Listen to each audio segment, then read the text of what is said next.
Welcome to Modus Cafe.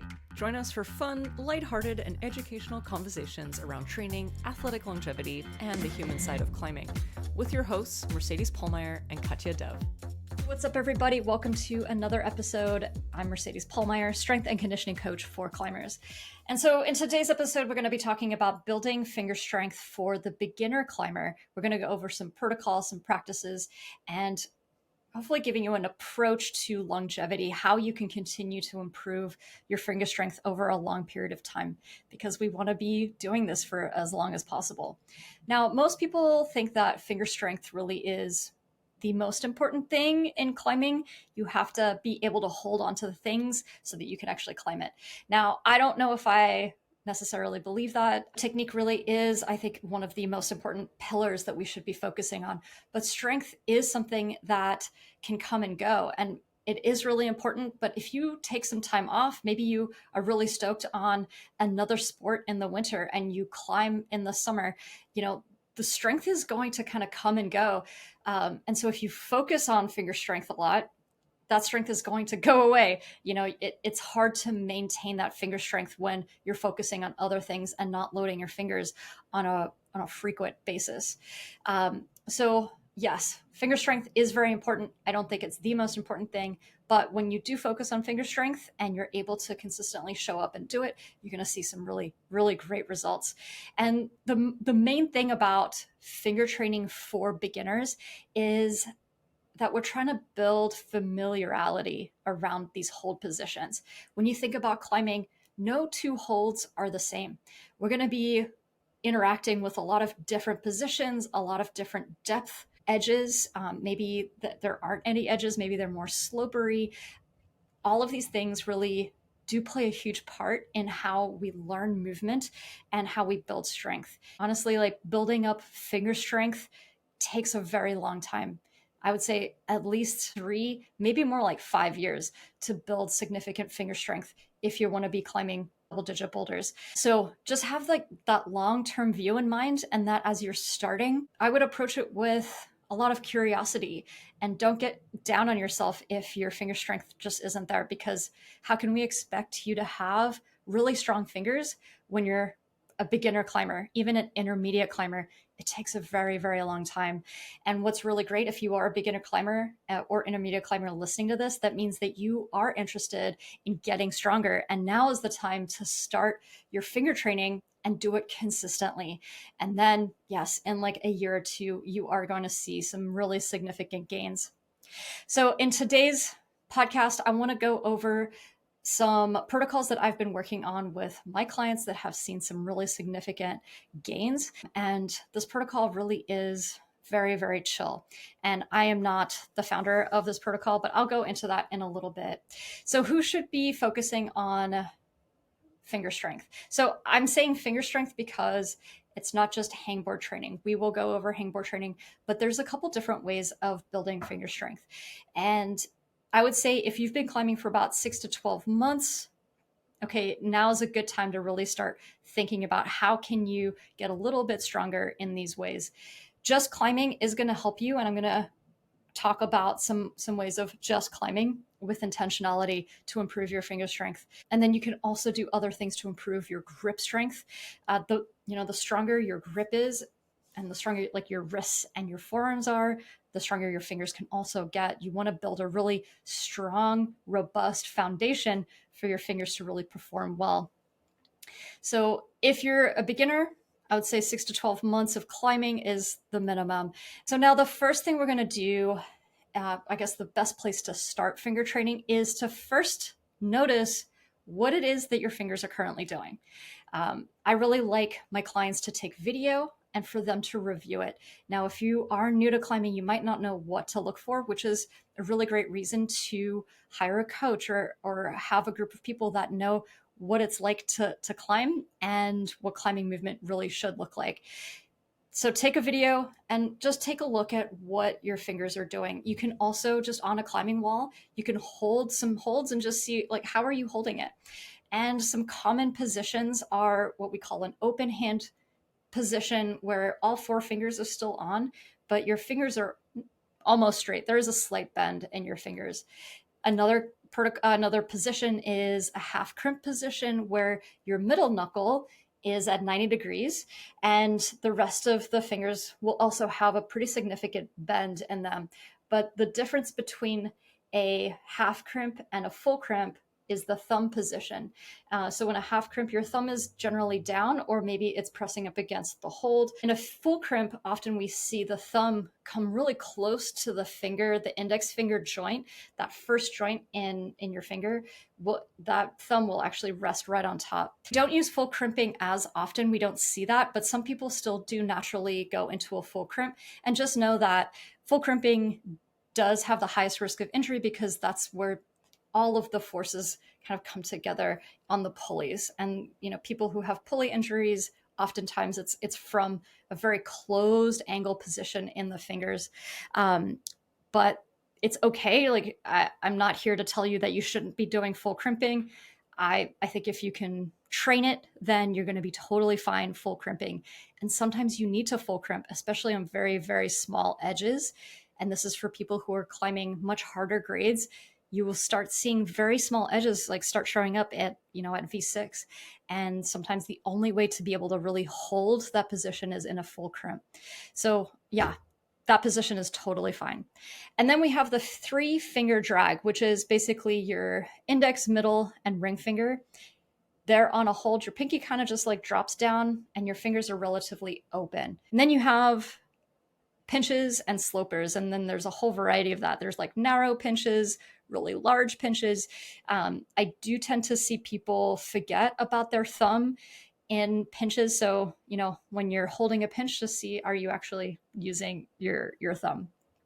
All right, so let's go back to taking a look at your climbing hand positions. Focus more on the crimp positions. What are you doing most of the time? And then that'll give you an idea of the things maybe that you should be working on, the things that you are avoiding. So think about those, and you want to use these crimp positions. So let's say you go into a climbing session saying, okay, I know that I'm good at half crimping. I'm going to be focusing on getting into that half crimp as well as possible and hitting the hold with precision every time. And then I'm also going to pepper in some 3-finger positions as well. And this is all about deliberate practice. If you can focus on it, you're going to improve on it. And really one of my favorite ways to do it is just to choose a climb and pick one hand position and do that. That's it. It's that easy. So if you want to work on the 3-finger drag, you're going to try to do a 3-finger drag on as many holds as possible. Now make sure that you're being really safe. If you're feeling tweakiness, I would stop doing the 3-finger drag. Oftentimes, if we go very dynamic, doesn't matter what grip position we're using, you increase your risk of injury. So if you're going to be doing this mindful practice, I want you to move slow and with intention. You're not going super dynamic. One of my favorite drills is the slow motion climbing, and you can incorporate this mindful practice of grip position into that drill. Now, the second piece of finger strength training for beginners is basically taking this intentional approach to a training board. Now, a lot of people might not have training boards. Then your best bet is hopefully a spray wall. Hopefully you have a spray wall. Training boards are really wonderful because they hardly ever change. If you're on a training board, they never change. Spray walls don't often change very much. And this is a great way to measure your progress from month to month or year to year. And you can use this mindful practice on a training board by doing what we call time under tension. So it's using the slow motion drill, but you're doing it on a board, but you're timing yourself now. And I like 30 to 45 seconds of moving slowly with this grip intention. And what's nice about the training boards is that they're usually made so that your fingers fit really nicely onto each one.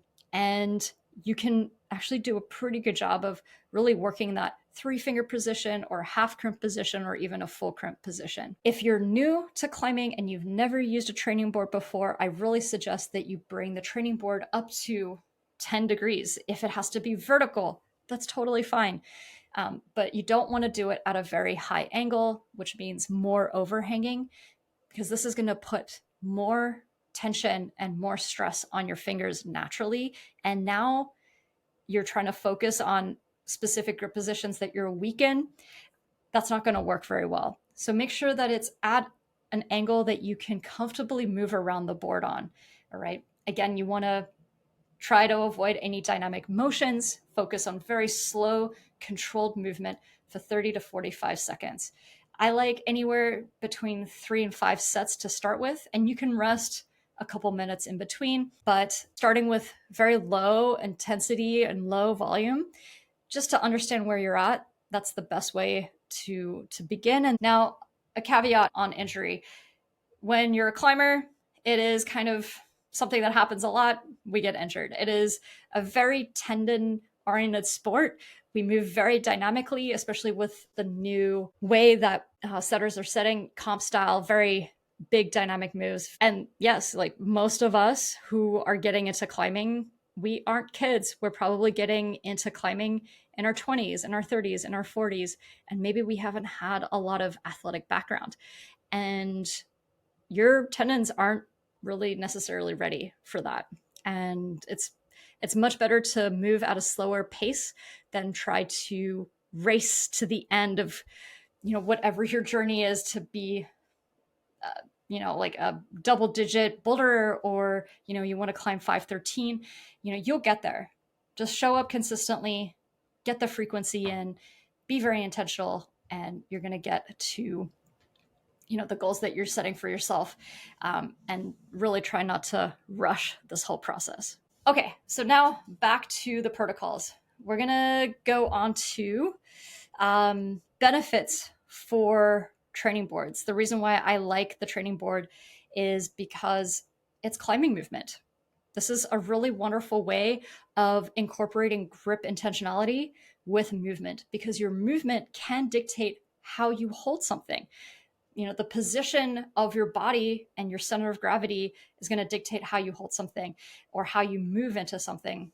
So I think a training board is a wonderful way to kind of start your training. But of course, make sure that you're ready for it. Okay, so now let's move on to, I bet what everybody has been really excited about is the hangboard protocol. Now, many of you, if you've been listening to me over the last year, you have heard me say this. And if you're part of our membership, you know exactly what this protocol is. And this is the no hang protocol. And this comes from Emil Abramson. He is a professional climber and he has a wonderful YouTube channel. And I think about 3 years ago, he and his brother kind of came up with this protocol based on tendon research. And this protocol is very chill. And he did this protocol twice a day for 30 days and saw some significant improvement in his finger strength. He didn't change anything else in his climbing training. He continued to show up to climb. He continued to do strength training. I think he did some strength training. So this was actually fairly controlled for him. And that YouTube episode kind of blew up and a lot of people started using this protocol. And it makes sense because the research study that they were referencing was basically just from tendon research. And the protocol is done at a very light load twice a day. And you try to do it for 30 days. And when you're doing it at a very light load, you're helping the tendons basically transmit force through the connective tissue. So it's a little bit different compared to regular strength training where we're really trying to hit higher percentages of our strength. And maybe we even have to get close to failure in order to make changes in the tissue.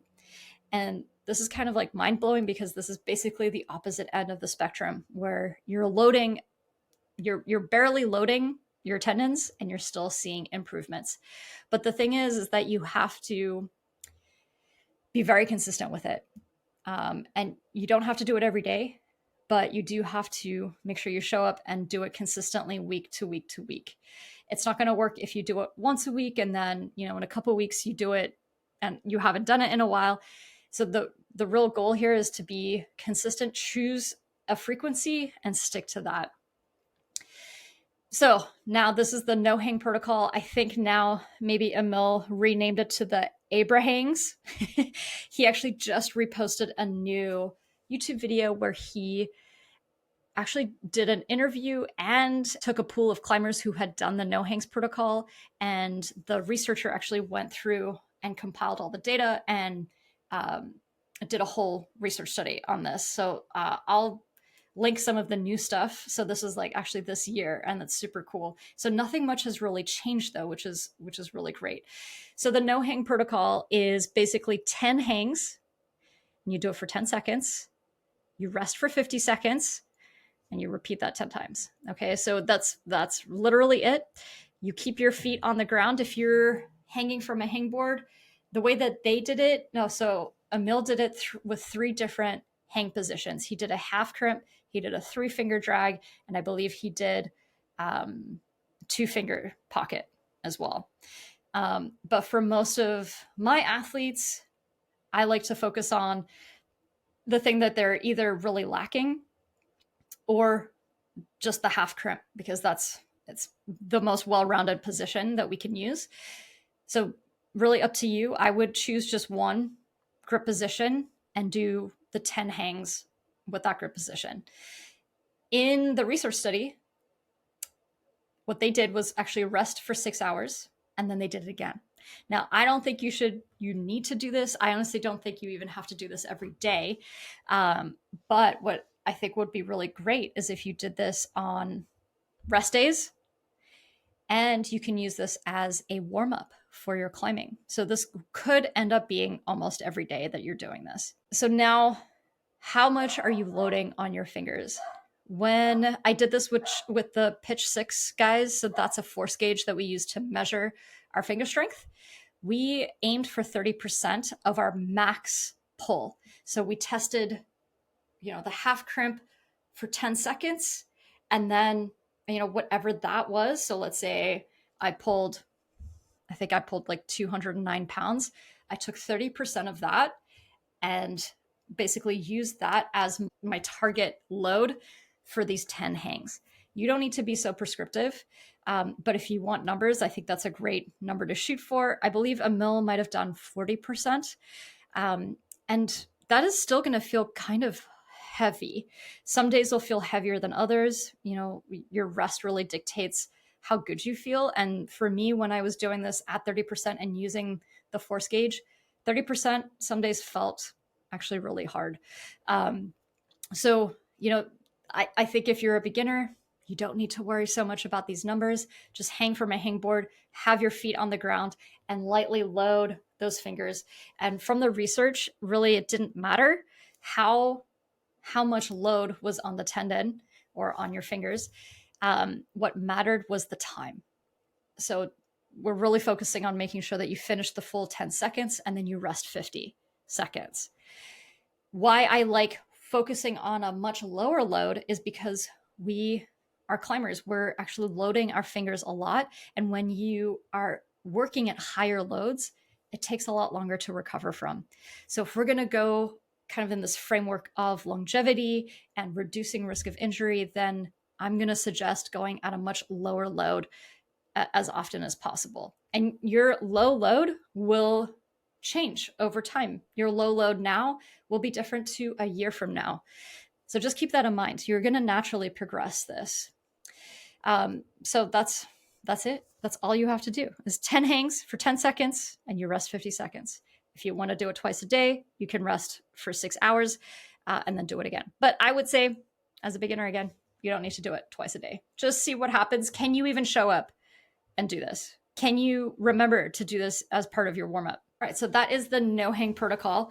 Now, what's really great about this is that you don't have to worry so much about load progression like we do for our other max hang protocols, because you're literally just feeling it out. You're feeling every hang, and you'll notice that, if things don't feel very good, you're going to back off. And I want you to back off a little bit if things don't feel good. So there's really no need to progress your hangs. Now, if you are curious, or if you've been climbing for more than a couple years and you haven't started hangboard training, definitely start with the no hang protocol. But the new study that Emil just did with Keith Barr, they actually looked at a combination of no hangs and max hangs, and actually the difference between the two. And what they saw was the folks who did the no hang protocol increased their total finger strength by about 2.5%.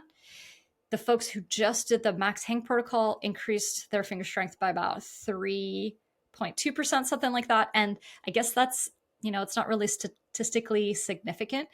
So, if you're going to choose between the two, go with the no hangs because it's a lower intensity. And most likely you're a busy adult who, you might be stressed, and stress plays a huge part in how your tendons and how your connective tissue repairs. And again, if you're going low load, it's going to be easier to recover from.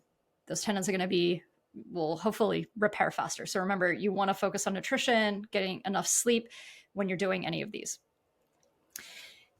So they saw these two hang protocols, and the differences are actually there was no difference. And then they actually had a group do both. They had a group do both the no hang and the max hang protocol, and they saw an almost like 6% increase in finger strength. And so that means the way that Keith Barr kind of talked about it was that, okay, because this has an additive effect, that means the no hangs protocol is giving something to the climber that maybe they need, maybe they don't really get when they're climbing. And so this could be something really interesting for someone who has been hangboarding for a little while, or if you have been, climbing for, I would say like maybe 3 years or so. This is something you can think about. Max hangs are tricky when you first start them. I really don't think max hangs is the best place to start. I'll link to Eva Lopez, who she has some of the best protocols for every level. She doesn't really talk about the no hangs very much, but if you've been climbing for about 2+ years, she has some really great protocols for you on how to start that. Of course, if you have been doing some no hangs for a while and you've just been doing them once a day, you could try twice a day. All right. We are going to talk about longevity in finger training. And the first place I want to start is noticing sensations in your fingers. Now, I like to do kind of the fist test, which means squeezing your hands into a fist and just seeing, do things feel tight? Are they starting to feel tight in your finger joints? Is it harder to close your hand? Is there any pain when you close your hand? These are all things, all signs saying, hey, I'm pretty much done with this session. How about I go do something else? The tightness in your hands is basically swelling. It's happening in your joints and even your tissues. And that means that they've undergone stress. So don't ignore these sensations in your hands. And I want you to intentionally close your fist and make sure that you are feeling really good in your hands. You will feel some discomfort in your hands for sure, but you really you don't want to push through any signs of stress or inflammation in your hands. When it comes to recovery, again, I will say that if you're doing the no hang protocol, probably okay to do it even if you have a little bit of pain in your hand. This protocol is actually prescribed to people with finger injuries. Now, the wrong thing to do would be to hang and you're producing pain. You don't want to do that. You want to hang and hang to a point of no pain. And that's how you know you're doing a good job. But if you are climbing and you had a really hard session and then you show back up to climbing the next day or even 2 days and it's still kind of like hurting, I would say give yourself more rest time. The more loading on your fingers will take longer to recover from. So just know that it's possible that the no hangs might have you recovering longer in the beginning. Okay, so initially just like keep that into account. You're loading your fingers more and you're climbing. And if you have an even harder climbing session, it's going to take longer to recover, so think about at least 48 hours between some really hard sessions. And so if you do that and you want to continue no hangs, just back it off. Just back off those no hangs. It's totally okay. All right. So some other things that we can do to improve your grip strength and your finger strength is actually some finger extensors. So I actually really love rubber bands to do some extension exercises. And yeah, these aren't going to be the most strength building thing, but kind of if you think about the no hang protocol where we're loading lightly, these rubber band extensions, if you do them just a little bit at a time, you can have the same effect and build some decent connective tissue in the opposing position. You don't have to go to town with these. Just, you could do 10 reps and do a couple sets of those throughout the day. Okay. Other things you could do are improving your grip position in bigger hand positions. So things like kettlebell carries. Kettlebells are generally have a bigger diameter, and those are great for building your grip strength. You could also do one-arm deadlifts. You could do towel pull-ups, rope climbs, adding fat grips to dumbbells. So this is specifically for improving your grip in a bigger position, and this can actually help you for slopers and if you have wrist weirdness when it comes to bigger hand positions. So this is some ways that you can sneak in strength training with some grip training at the same time without having to load the fingers specifically. So these are just some things you could think about.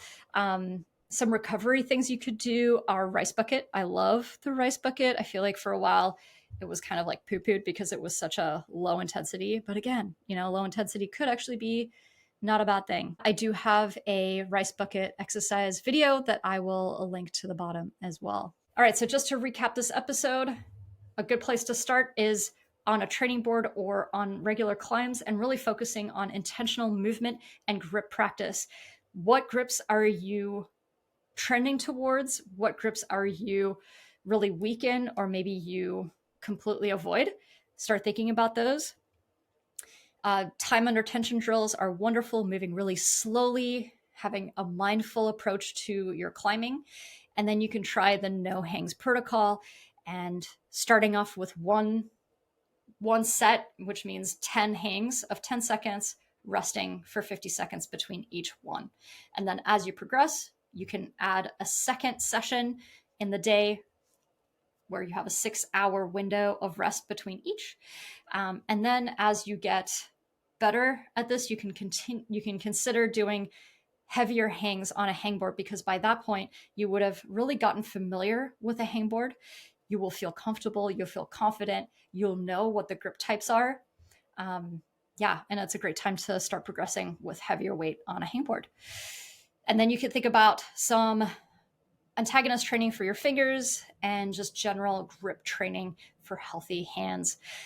So that is it for this week. Thank you so much, everybody. Please let me know if you have tried the no hangs protocol. And if you have, please let me know how it went. I know a lot of my clients, I have one guy who really, he was never really able to use a full crimp. And we use this protocol, and he now can use full crimps on very, very small handholds without very much issue. So give this a go. I personally have had a lot of success with this as well. I haven't had a finger injury in a very long time, knock on wood.